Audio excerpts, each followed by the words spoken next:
Thank you for joining us today for a virtual First Tuesday event.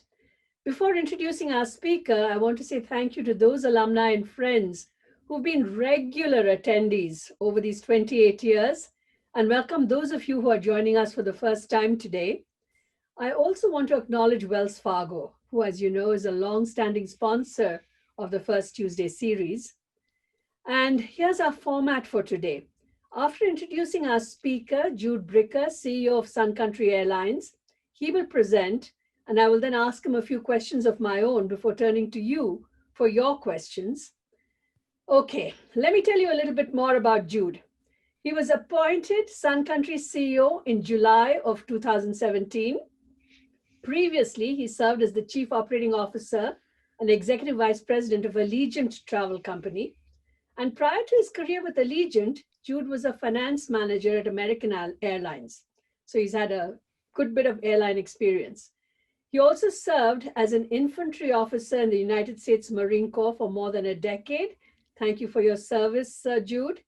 And Thanks, as a Ray. native and as a native Texan, Jude holds a Bachelor of Science degree in Civil Engineering from Texas A&M University and a Master's of Business Administration from the University of Texas at Austin. And he still got to Minnesota despite our cold weather.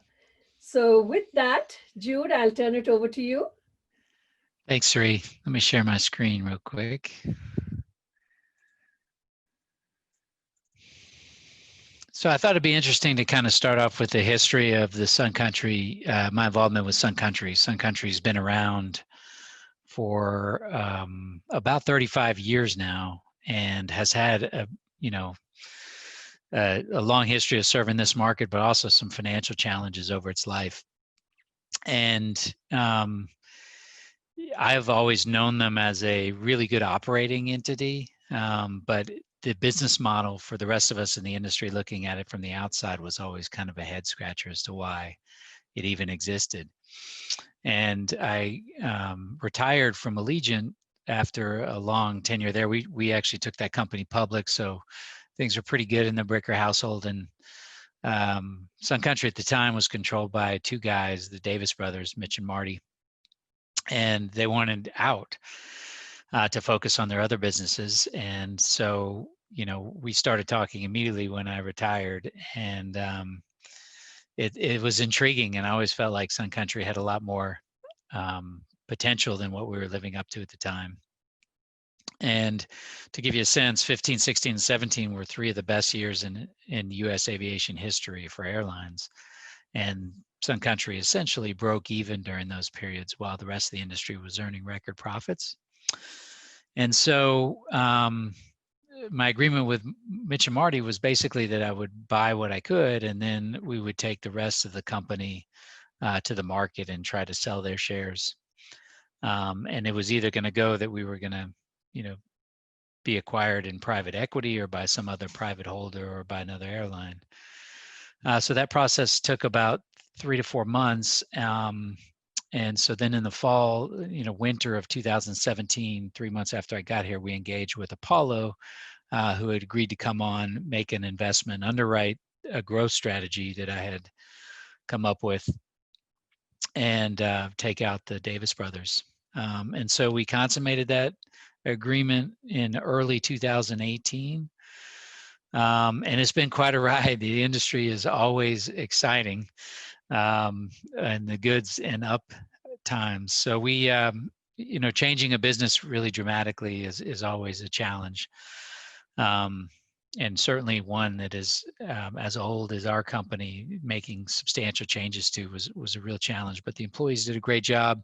The business strategy was essentially to take a business that had a good operating DNA, keep that part of it, but transition away from a customer focus, which was competing with Delta for business customers, into a leisure airline that served the 4.5 million people of the Twin Cities and surrounding area, primarily taking them on to leisure destinations.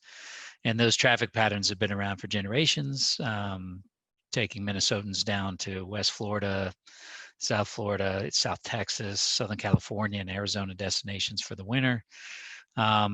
And so in order to compete in that space, we had to reduce costs pretty dramatically. So there was about a 2-year evolution of cutting our unit costs in the industry. That's an airline available seat mile by about 25%. And we did that with some investments in the airplane, some investments in IT, um, and getting everything a lot more efficient, particularly at the airports. And so we went through that process. At the 12 months that ended February 2019, right before COVID, we had made about 3 times the profits that we had made in any other year of our 35-year history. So the transition was well on its way. We had plans, Paulo had plans to take us to the public markets. Things were going really well. And then COVID happened. And so what I want to kind of talk about is our reaction through COVID, and how we're dealing with the event, and maybe some things each of us can learn from the mistakes and successes we've had. So COVID for the airline industry, it's no secret, has been really dramatically bad. We began to see the effects of COVID on our bookings around early March. March for Sun Country is the best by far of any month that we operate, by about twofold. And so bookings fell from record levels in the first week of March to basically flat year over year in the second week of March, to a month later to zero. And we sold net bookings of $0 roughly for the entire month of April. Those are pretty dark days, and we, my staff and I were certainly planning for the worst at that point. And off of those lows, we saw a steady improvement in bookings as we took the airline through the next several months. We got some support from the federal government, which was critical, and in the form of payroll protection. So they covered the cost of my employees, and so we kind of grew back through June. And then we saw the southern states deal with some of their COVID issues. It seemed to go from the coasts to the south, and now to the Midwest. And so we kind of saw bookings regress into July. At the same time, we were starting a big Amazon program. And the way to think about our business is in thirds of scheduled service, which is the passenger business that we're all probably familiar with. Our charter business, which is focused on the military, sports teams, and casino junkets. And then the third would be now our cargo business. So in the month of April, we didn't fly any cargo flights. Today, cargo flights are about a third of the flying that we do. And so that's been great. We fly for Amazon. Amazon's business is on the right side of this economy. We're on the wrong side. And so it really helped to bridge the gap. So, I don't have an epidemiologist on staff. We're not doctors here. I think, one of the big things about taking the business through this process is to get our staff, and then by doing that, and able to get our guests to feel as safe as they can feel by traveling during a pandemic. So very early on, we required masks on our airplanes. We did that in April. And I'm convinced that that's really the best thing that we can do, not just on the airplanes, but everywhere else. We've had I've had 3 flight attendants that I know of that have contracted COVID since the pandemic began, all of whom claim that they got it outside of work. Our gate staff, we don't have any cases. We've had a few cases of ramp. Now they don't have any interaction with customers, but we've from an employee group, managed through the pandemic really well. As part of the PSP, the government required that we continue to operate. So even in some cases in late April, early May, we were flying airplanes essentially empty, but we had to keep doing that in order to receive the federal funds. So, we continue to revise the process. Today, we do ionized disinfectant spray on the airplanes. We have increased all our cleaning processes. We put plexiglass screens in to all the customer-facing facilities that we deal with at the airports. We changed our service levels. Today, you don't get food and beverage service on the airplanes. Hopefully, we can bring that back really soon. And people have continued to come back onto the airplanes. I think it's a really safe environment. I travel a lot still today. My family and I are traveling next weekend for the third time since the pandemic began. And a lot of it has to do with just the filtration system on the airplane that existed before COVID, but then also everything that each of the employees are doing in order to deal with this. I'm very confident on the safety of the environment inside the cabin, and it's just really about us as an industry, but also just Sun Country communicating that more and more to our passengers. A lot of my employees covered by PSP, but also underutilized, we looked at as an opportunity to get involved in the community. Sun Country has a really unique relationship as airlines go with its community. We're more dependent on the Twin Cities than any other airline is on a single market. So we build our airline to serve the needs of the customer. When you fly on Sun Country, you're flying with your friends and neighbors as both other guests and staff on the airplanes. And so we really looked at this opportunity as a way to use our time and get involved with the community and help some of our community members that were particularly isolated during this crisis. So we really stepped up our outreach with involvement in all kind of charities in the local community. And I think it really brought the employees together because we're asking a lot of them right now, not just to be out there in the operation as frontline employees in this delivering an essential service, but also with the uncertainty in their lives that comes from working for an airline during a pandemic with the future of their jobs. Even though their salaries were covered under payroll protection, many of our employees are hourly employees, and those hours were cut back based on the demand, and so they were facing financial hardship. And so, we felt like it was a great opportunity to bring them together and get a lot out of this, and particularly some of the challenges we've had at the Twin Cities with the murder of George Floyd over the summer and the riots we've had, and it's just been a really tough summer for everybody. So this has been good for us.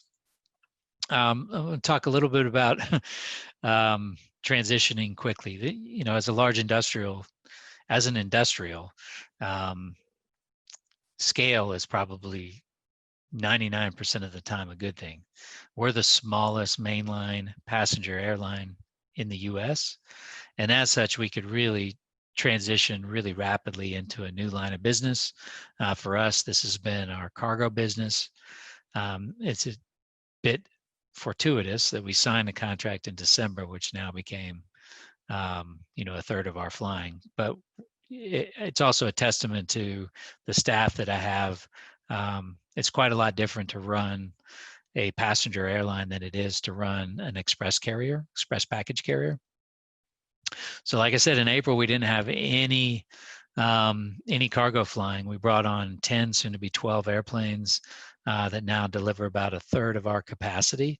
The other 30 airplanes in our fleet that are passenger airplanes are way underutilized. So it's not a recovery from the standpoint of profits, but it gives our crews something to do and is really paying the bills today.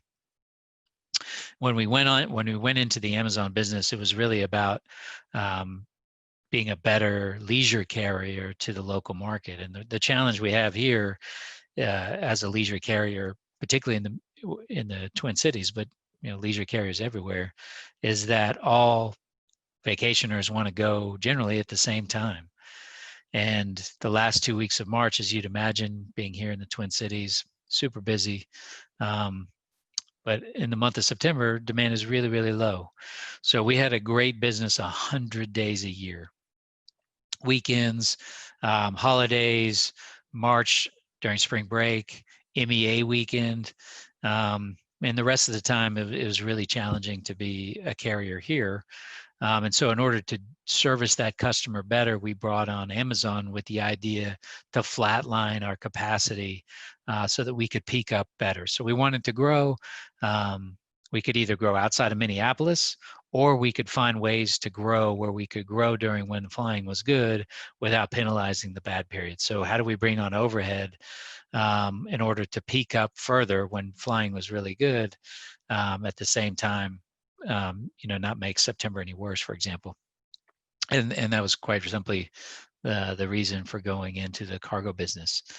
The flying that we do for Amazon is the same today as it will be tomorrow. We fly exactly the same schedule again and again and again. And while it takes the crews, the pilots away from home, they do a lot of overnights in support of this. It gives them the reliability to be able to have, a third of our flying that is not in flux. It's the same every month. And that allows us then to peak up a lot more in support of the Minnesota vacationer that needs us most at the back half of March and during the holidays. COVID challenged this business as well in practical ways. All these airplanes were being modified in a Boeing facility in China, and getting airplanes out of China during a pandemic proved to be incredibly challenging. But we got through it, and we brought on our first airplane in May, and now we're up to 10, soon going to 12 by the end of the month.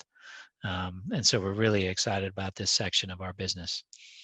Just strategically important to us. It's not going to be everything that we do, but I think that it can both provide us a bridge into the backside of COVID, and also do what we intended it to do originally, which is deseasonalize the business as we move forward in a post-COVID environment. So the result of all this effort is that the flying that we're going to do in October is back to what it was in February before COVID came. And this is really exciting. Those days in April, as I mentioned, were so dark, and it was difficult not to despair during that period. Our flying fell on a year-over-year basis 83%.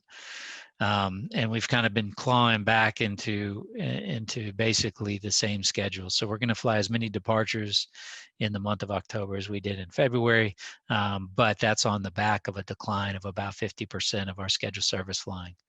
But we've been able to find other uses for our talents in doing the Amazon business and charters. So charters is essentially fully recovered. Our charter business in the fall is focused on football, so it was really exciting to see some of the conferences, the Big Ten included, come back into their football schedule for the fall, and so that's keeping our assets busy during that period of time. Financially, we were the only airline that I'm aware of that flies passengers as opposed to packages in the second quarter of 2020 that had positive EBITDA. And we'll have a quarterly profit in the third quarter. And again, airlines haven't reported, as you'd imagine, but we're the only one that I'm aware of that's able to make that claim. And what I tell the employees is, look, we're doing better than the rest of the industry, but we're not out of the woods yet. We have substantial debt to service, and we're not to the point where we can reinvest in our business and continue to improve our technology and buy new airplanes and hire more employees. And we still have a challenge of redistributing our talents across our new business.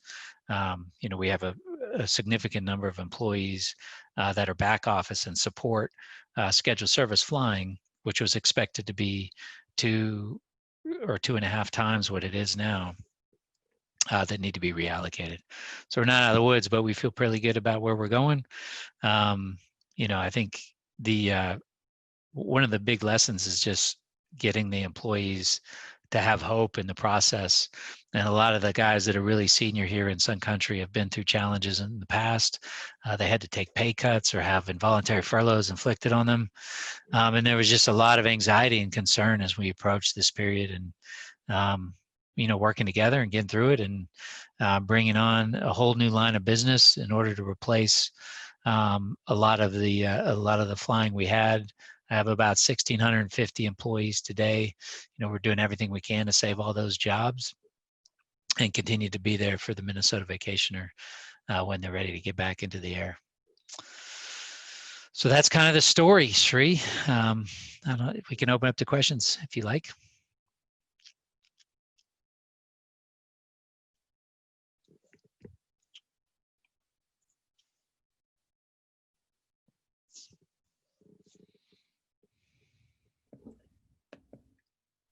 Sorry about that. Takes a minute to find the arrow is to unmute. We're all used to that now with all these Zoom calls, I'm sure. That's right. Jude, that was a really, thank you for taking us through all the, the pain that you've been through and some of the lucky diversification that you've did early on, which I think has been probably helped you, stay stable and, be where you are today. As you know, I mean, Sun Country is particularly close to all of our hearts because you are the only home court airline left with us. So yeah, that's true. So I think everyone in Minnesota, just has a fondness for Sun Country. And, but I'm sort of curious. I also, as I chair the Federal Reserve Bank of Minneapolis, some of what you've been saying is extremely important to understand what the state of the economy is right now, as well as what it might look like as we go forward, post-pandemic. What do you think the long-term recovery of the airline industry might look like? So my baseline is based on the consensus view on vaccine availability based on a Goldman Sachs report, which compiled pharmaceutical analysts' views on availability of the vaccine and the timeliness of it. That would be to say there's 9 vaccines in late stage testing today. 5 of them are in the West. So I'm putting Russia's in there. I don't think we're serious about that one here in the US. But, the odds are about 50-50 that we're going to see one of those 5 Western vaccines get approved by the end of the year. And we're expecting 20 to 30 million vaccine doses available by the second quarter of 2021. That combined with increased availability of testing, there's been a lot of development in rapid testing that we're really excited about in the airline space in particular, where we could be potentially testing passengers before boarding. And then also development in therapeutics. My view is that we're going to be down from where we are today, which is down about 50%, to down about 25% by summer vacation season between Memorial Day and Labor Day of summer of 21, and then full recovery by November of next year. So a year from now, we expect to get back to 2019 levels of passenger demand. Now, there's going to be a bit of a shakeup, and who is able to experience that is going to be different. And I think in particular in Minnesota, which is a bit of a challenge for everybody that's not Sun Country and Delta, I think we're going to see market share retrenchment here in Minnesota. And we've already seen that in outsized pullbacks from other carriers than the 2 that I mentioned. But that's our baseline for planning. And then obviously as things progress, we'll adapt. What I do expect, though, is that like we saw in June, where we saw this rush back onto the airplanes, followed by a rapid pullback based on COVID outbreaks in the South, I think this is going to be really lumpy recovery. And that kind of plays to our superpower as an airline, which is being able to react and being really nimble. So that we can adjust very close in to what happens, because the truth is none of us know. That's, frankly, that's very, very interesting, Jude, especially your, thoughts that Sun Country, being small, that agility that it gives you to be able to sort of move quickly between cargo and passengers and charters. I think that's a huge plus. Yeah. So that's, that's really good to hear. But, at Sun Country itself, as we go forward into the pandemic, are there lessons that you've learned, or are there things that you would do differently, or is cargo going to be more central? Are you thinking of more geographic diversification? What does the recovery for Sun Country look like?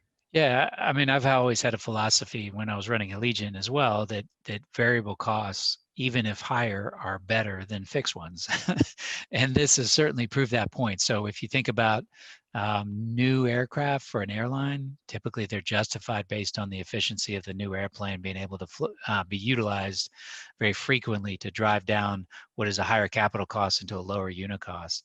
I think that way of thinking has been challenged by COVID because um, what we really care about is the cost of a parked airplane. There's not enough demand to support the assets we have.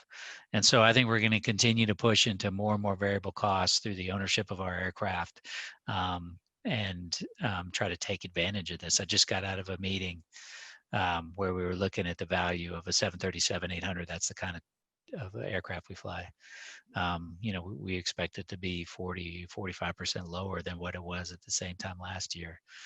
And so that, by doing that, I think we can drive down variable costs. I think, most importantly though, is just having an employee group that is able and willing to put up with dramatic change. And, we have pilots that had never flown cargo, flown 737s for over 30 years.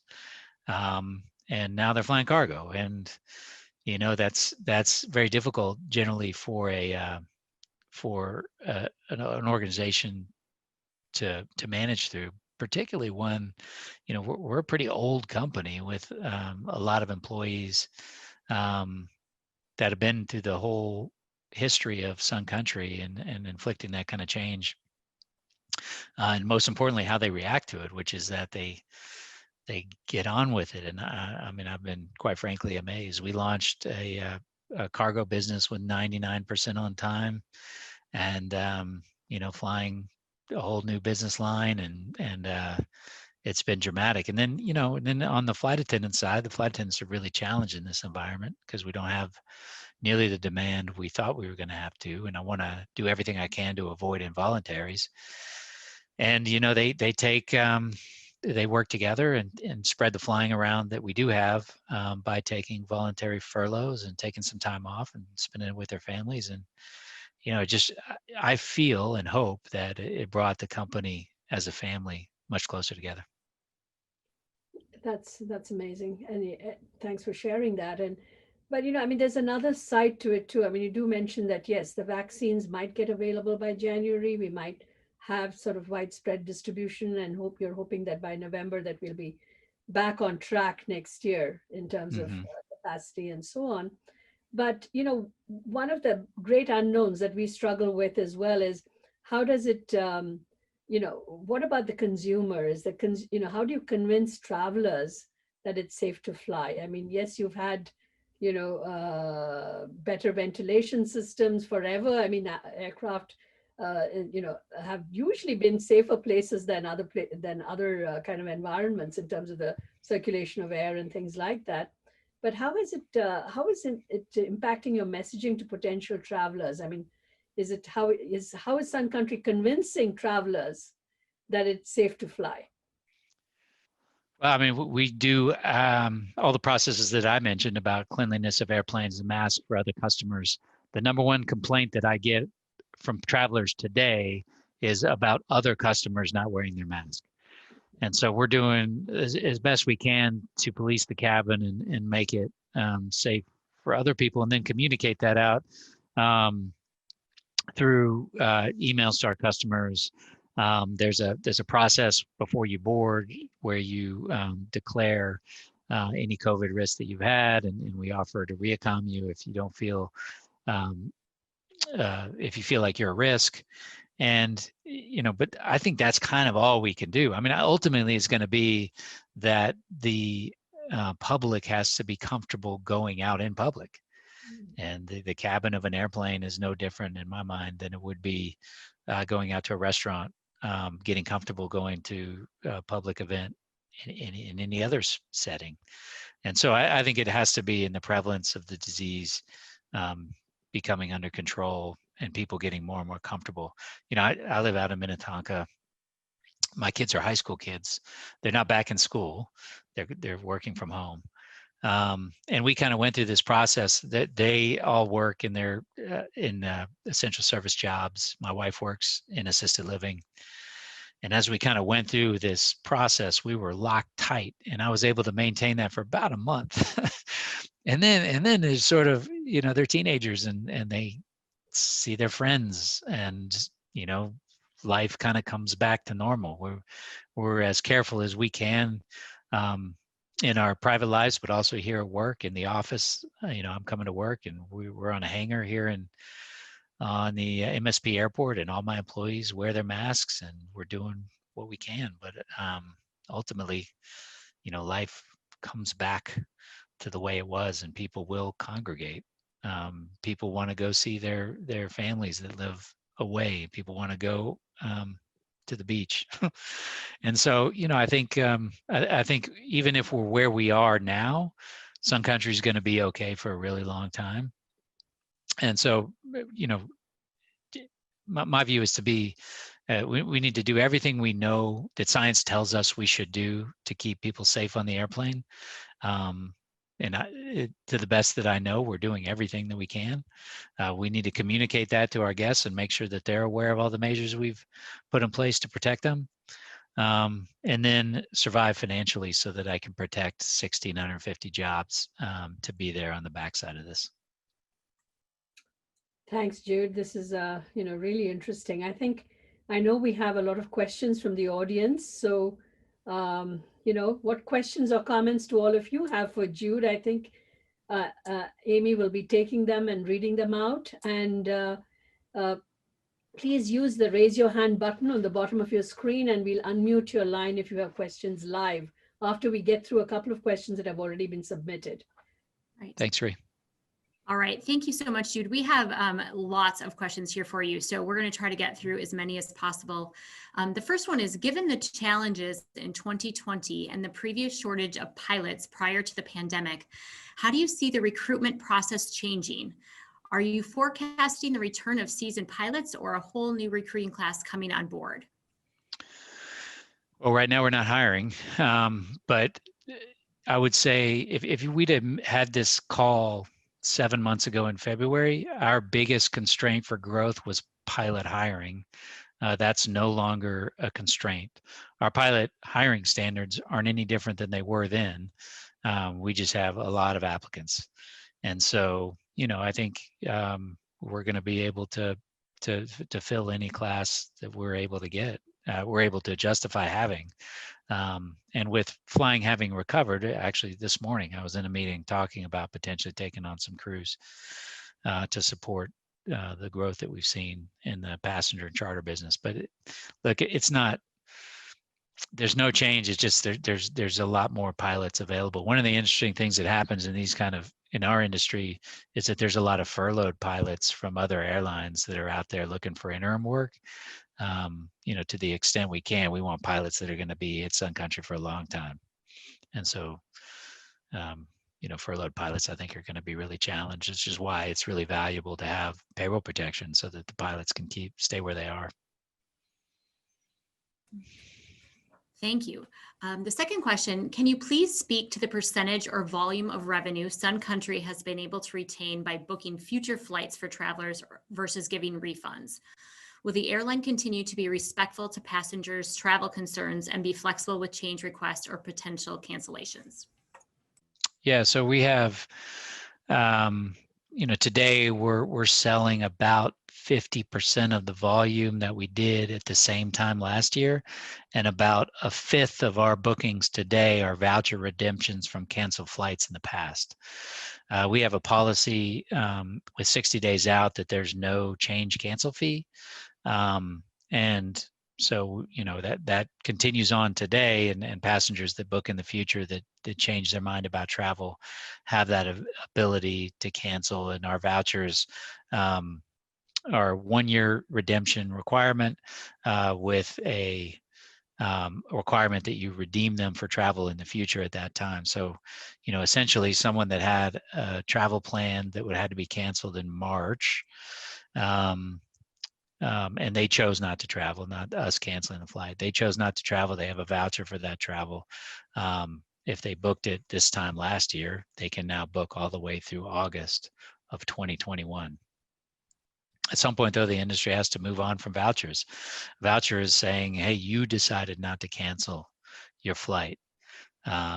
And I was certainly sensitive to the idea that, hey, like no one knew COVID was happening. We had a period of time where we didn't have any change cancel fees, and everybody that had a ticket that didn't know COVID was happening had an opportunity to trade out of that ticket without paying change cancel fees. Now everybody booking knows that COVID's a risk. We offer a product where you don't have to pay any change cancel fees, but our baseline fare today has change cancel fees associated with it still today. Thank you. We have a lot of questions coming in about your move to cargo. Everything from, how has the profit margin shifted with the move to cargo? And do you see your company retaining or even growing cargo business beyond, with Amazon post-pandemic? Well, margins are down, period. I think the value, so it's a little bit when you have this segmentized business with all these synergies where we're using the same SOC, our staff that dispatches airplanes for passengers and cargo is the same. And so we have built an organization to dispatch passenger airplanes. Now they're over here dispatching cargo airplanes. So that, my salary, for example. So, allocating that is difficult when we had a 50% fall off in the passenger side of the business. We're not making money right now. So margins are way, way down. Strategically, it's important for us to have a brand that deals directly with the consumer. We're a vendor for Amazon. And as such, Amazon can bring in another airline if they choose to. So they like us because we deliver really quality operational performance. But if that slips, I think the contract may be in jeopardy. And so to me, like strategically, it's very, very important that Sun Country has a brand dealing with a consumer and a consumer base that's loyal to Sun Country, where we deliver something special to the market that's difficult to replicate. And that's going to have to be through our leisure business. I think there's an opportunity to be unique in the charter space as well, because more programs, professional, collegiate, are going private because of the pandemic, and now the costs are a lot lower to fly private. And I think we can be there for those teams, but ultimately, Sun Country is going to be about serving the Twin City customer for leisure travel. And so, if you think about it from a margin perspective, Amazon is a loss leader for us, allocating surplus capacity during off-period times, so that we can fly a much steeper peak when Minnesotans want to travel. Great, thank you. We've got a couple of questions here on taxpayer bailouts, so I'll read one of them. What are your thoughts on airlines receiving additional taxpayer bailouts versus, quote, forcing them to seek more conventional public market financing? Yeah, we don't have access to public market financing. I think you could say something different about Delta Airlines. But I mean, what an event like this would do to an industry without public support is it would consolidate the industry into a few airlines. And, we need to decide if as a taxpayer, if that's what we want. I'm in a position where if the government doesn't give any more support, Sun Country is probably going to be okay. But I don't think all airlines are in that circumstance. And I think it certainly benefited my employees. I hope that it benefits the communities we serve. But I think it's a rational comment from a taxpayer, myself included, to say, hey, why don't we let the industry go through the process of adjusting to a new norm? And I'm not in a position to be an expert on that being a good investment for the taxpayer. What I can say is the way that the event was structured, where there's requirements that are relatively low hurdles in the payroll support program. You had to fly certain markets and agree to no dividends and share buybacks and things like that. That we had to take the money. I mean, I can't be in a situation where my competitors all receive public support and I don't take it. It's just, I had to take the money. And so we're still in a situation, even though now I don't need payroll support to keep the business going. If they extend it, we'll take it again. We have to. We can't be at a competitive disadvantage. Thank you. You have a fan here. It says, your presentation is perfect for a current MBA course lecture. I'm so impressed with your business innovation and other great leadership qualities you are showing during this time. The question is, where do you think your strong innovation skills came from? Oh man, I think innovation and being lucky is kind of a gray area there. I think, the Marine Corps is an amazing organization for making every member of the Marine Corps a fanatic about being a Marine. And that is a quality we need in business, and really truly motivating people to be who they are and choose the path that they've chosen for themselves, I think is a talent that the Marine Corps gave me. And then this Allegiant came in, and we were a startup, and we had about $3 million, which for an airline is nothing. And we were essentially bankrupt, and we were trying to figure out how to make a business out of it. And so we just started trying things. And I think that philosophy was was absolutely critical for me to learn. And I just worked for a bunch of guys that, everything is possible. And it's very rare that we would have a meeting where someone would throw out an idea and we'd say, let's look into that or try it even. And I think that philosophy kind of bringing in here, because, quite frankly, when I came to Sun Country, I really wanted to make it a lot more like Allegiant, but so focus on big cities. So the idea would be to have a lot of focus cities and make miniature Minneapolises all over the country. Now that may still be an opportunity, but it didn't work out right away. And in our experimentation in Portland, for example, didn't meet my expectations. And so, we had to kind of change. I was kind of down on the charter business when I got here. But we're really, really good at it. And we have really loyal customers in that space. And so instead it became a focus. And I think it's just being open-minded, that you have preconceptions. We all carry them with us into new roles. And, there's a pretty good chance when you're in my position taking over an airline that isn't that successful, that there's a lot of good people that are making absolutely rational decisions about their circumstances. But,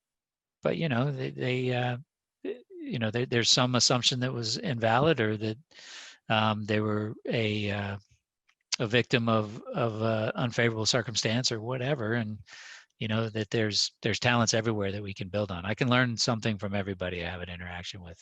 And I think that's that comes from being a small company that's an underdog and is having to fight for survival. And I think a lot of the people here have that philosophy because of the challenges they've had in the past.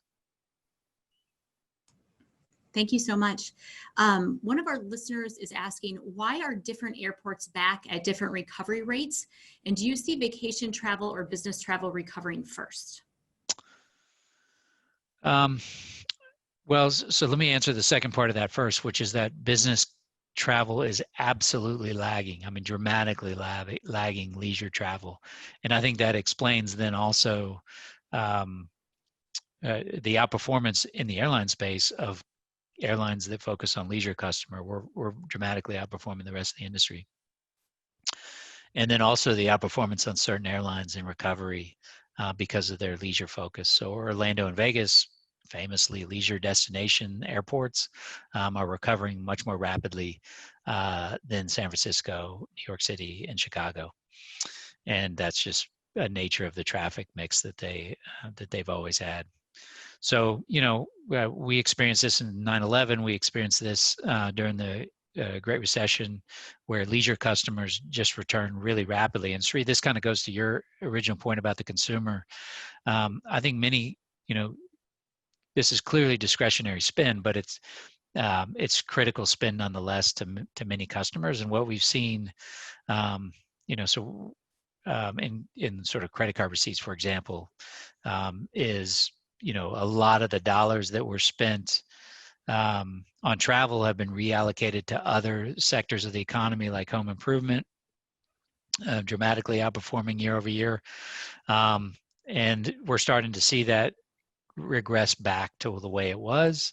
I think it's going to be a long, slow road, and certainly, families in the Twin Cities are probably going on dry vacations much more commonly than they were flyaway vacations. But the consumer pool total has been relatively strong, in my view. Now, we've seen consumers pull back recently, and saving rates have gone up as well.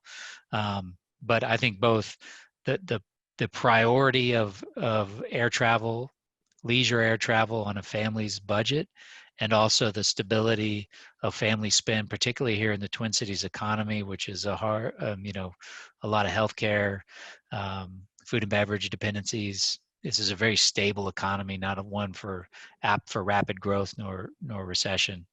I feel really good about our place. I think you're going to see MSP originating customers come back first for leisure focus, and you're seeing that on the markets that are recovering.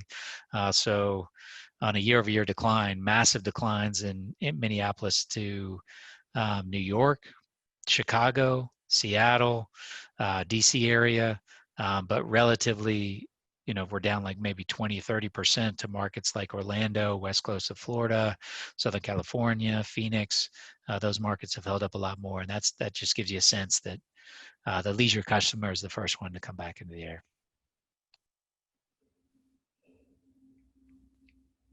It's fascinating. Great. Cherie, we have a lot of additional questions. I'm happy to. If you have any, feel free to jump in here. I think a lot of people are wondering, do you predict any permanent changes in the flying experiences due to things we've learned during COVID, maybe at the airlines, contactless operations, et cetera, airport facilities? That's really hard. I mean, I don't think that the measures that we've put into place are going to go away anytime soon. So that's plexiglass screens, masks in the airport. I think that this, because of the uncertainty of this virus, that is to say, as someone who suffers from, not me, but anybody that suffers from COVID, the outcome of that is relatively uncertain and variable. We're just going to be really careful in relaxing some of the measures put in place in response to the virus. I would expect if you travel this time next year, you're probably going to see masks on people traveling again. And I think people are going to just generally be more careful. Really what is at the core of the problem is the density on the airplane. Is that going to change? So we have 186 seats on our airplanes. And my view is no. The economics are so compelling, and the infection rates and the risk of that so low that I think the economics of that give and take are going to be no. You're going to see full airplanes with dense configurations because ultimately people want to save on their air travel. And that really does come down to an economics issue. If we're going to spend the same on a departure, we can put X number of seats on the airplane. The people's perception of the safety of less density relative to their sensitivity in buying a ticket is gonna go right back to where we were, which is 160, 170 people on every flight. Now, I do think though that the cleanliness, the masks, a lot of the measures that were taken into account in this process will remain, and there's probably going to be some new ones. In our industry, the big discussion is about rapid testing upon boarding or at some point in the travel process. And we're not there yet. We don't have the ability at Sun Country to enact anything like that. We need the airports. We need probably the federal government to help us. But I don't think it's out of the question that you're going to see within 6 months rapid testing prior to departure for all passengers, and that'll probably go for at least until we get this thing under control. Let's say infection rate of 1 per 100,000. Well, Amy, I think I would like to jump in with one question here, and this is we've been talking a lot about the industry and about Sun Country and what might happen, but this is a more personal kind of question. We are, I'm very proud of the fact that we've been named the #1 military-friendly business school in the country. And I'm so thrilled that we've had somebody who's had this experience as a Marine who's made a successful transition into the world of business. I know a lot of our students are listening in, and right now, significant percentages of our full-time MBA, our executive MBA, even our supply chain program is military vets. What advice would you have for them in making this transition from the world of military to the world of business? I think the best advice I could give would be just, be willing to change your mind and quit, do something else. I mean, my process, I was as fanatic a Marine as any of them, and, to be a general someday or something like that. And I was very vested. And then we had, my son came, and I was up for a deployment. And back in those days, we were deploying we were on a 7-month out, 7-month back rotation. And when you're out, you're gone. You don't talk, you're just gone. And I didn't want to do that again. And so my first job, I went back and got an MBA. And then my first job was as a trader, natural gas trader. And I hated it. It was awful. It was awful. And then my next job after that was American Airlines, which was a gigantic company. And that was awful. I hated that too. And then I just kept trying new things and got on with a startup, and that was, that philosophy fit me well. My path is probably much different from everyone else's, and I think that you come out of the Marine Corps or any service where you have a very structured environment, you're used to things, having a lot of resources at your disposal. You're used to, relatively stable, earning and deployment cycle and that kind of thing. And business is much different. And, I think you just got to be open-minded and keep looking and find your place. Thank you for those words, Jude. I heard somewhere there that you did the MBA in the middle of that transition. So I'm so delighted to hear that, because I know a lot of our students are doing exactly that, and we're trying to help them translate some of their experiences, even that they've had in the military, into the language of business. Because sometimes even just that, how does your previous experience sort of apply in this world that they may not know that much about, has been great. So I would love to connect you with our students and more, since you are right here in town. I'd love that. Yeah, that'd be great. Yeah. So Amy, are there any other questions which are absolute, which you'd like to ask, or there? I think we have one more, and then we will let Jude go. The final one is, can you please talk a little bit about Sun Country's environmental, social, and governmental standards? Do you believe that Sun Country's ESG stance has helped the company recover from COVID? Yeah, I mean, I spoke a little bit about my prepared comments about community service and feeling part of a community that has both our customers and employees incorporated into it. We should touch on the environmental issue. I think it's going to become a bigger and bigger issue. We have a big carbon footprint. We consume in 2017, we consumed about 75 million gallons of jet fuel. I think that the response to that needs to be that when we burn gas, we're making sure we get good social value out of that, which is taking people as direct as we can to their destination, and with as full of airplanes as we can, to reduce the carbon footprint of every individual traveler. That's a somewhat contentious view, because we also lower the airfare, so we're making travel more accessible to more and more people. And so there's a bit of a circle there where you say, I'm going to reduce the cost of travel, and therefore more people are going to travel, and therefore I'm going to buy more airplanes and consume more fuel. The industry around the world has dealt with environmental consciousness a little bit differently. I think the best way, and is fuel tax, which is to say, when airlines consume fuel, if it's society's view that there's a cost to society for that, then it should be taxed, and that's the most efficient way. There's also, Europe is experimenting with carbon trading schemes. But ultimately, I also believe that there's society value for people being mobile, and it breaks down walls that people go on vacation, experience other cultures. So it's a very interesting discussion, and one that I think needs to be, sort of put forth rationally. How much do we as a society value a mobile population relative to having a carbon footprint? The energy density of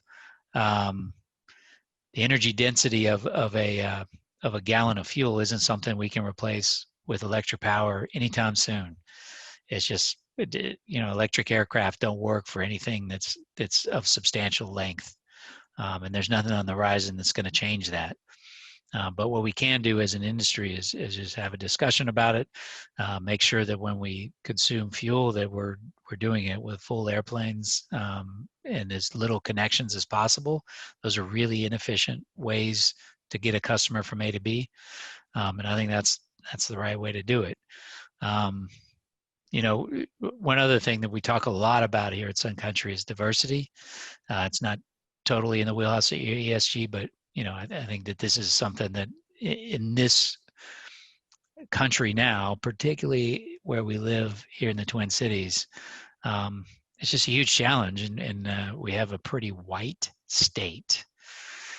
We have aspirations to grow outside of Minneapolis. It's our benefit. We're more diverse than the state of Minnesota, but it's in our best interest for all kind of reasons to try to encourage diversity across our work group. My first week on the job, I was in this big meeting, and it was all white people. And I sent a text to HR. I was like, "Hey, what? It's weird. I came from Nevada, which is pretty diverse, and it's basically, we're more diverse than the state, but where we're particularly challenged, and I think this is a product of old industry, is we, particularly in high-paying jobs like pilots and senior management, skew to white male." And we need to work really hard to try to change that. I rebuilt the management team when I got here. I gave 4 offers on the senior leadership team to women. They all turned us down. At some point you got to ask the question, is it you? And so we continue to work on that. We got our first female board member a couple of weeks ago. We're really excited about that. And we're just trying to do a better job. And in every speech that I give to my employees, we talk about diversity. And from all levels of the company, it's really just about making people feel comfortable, regardless of the color of your skin, sexual orientation, sex, whatever. We want everybody to feel like they're part of the family. And we're always striving to get better. And I think it just starts with having a conversation. Great thoughts, Jude. Thank you for sharing all of that with us, and thank you for spending this time talking to our First Tuesday audience. I'm sure everyone has learned from you, and we wish you luck. As the hometown airline, we need you to succeed. So, you have all of us rooting for Sun Country at this point. Thanks, Sheree. I appreciate your time. Yeah, and for all in the audience, please join us next month to hear from Andy Cesare, who's the president and CEO of US Bank. And that event will take place on Tuesday, November 3rd, right here on Zoom from noon to 1 p.m. And have a wonderful rest of the day. Thank you. Goodbye, everybody. Bye.